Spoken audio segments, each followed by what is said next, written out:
Yo, what's up mga tropa, no? Good morning sa inyong lahat mga pre. So, yun, dito na naman tayo sa site, no? Grabe, di na naman kami makapasok, no? Gawa ng tagal buksan na itong pinto na to, walang iya.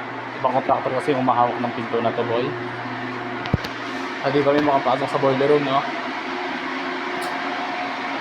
So, ito yung mga machine natin, boy. Magsisimula na naman tayo sa piping, no?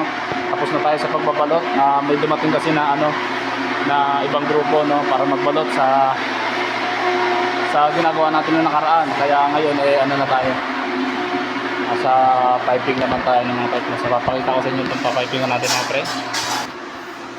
Yo, what's up mga tropa, no? So itong ating main line nga pala, no?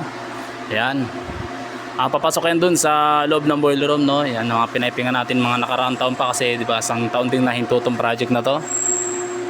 So ayan, medyo mahaba na yan. Lahat ng machine na ito, ayan, na makikita nyo sa video mga kaibigan, lahat yan susuplayan natin yan, no? So dito tayo nahinto.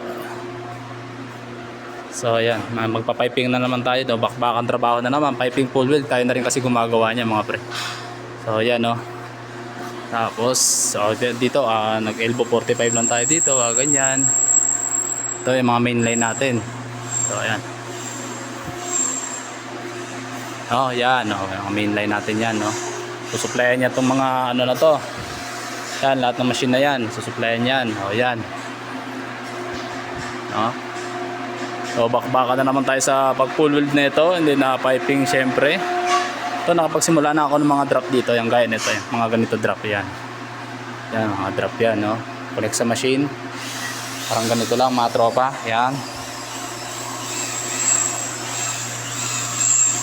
Yan, no? Let's go.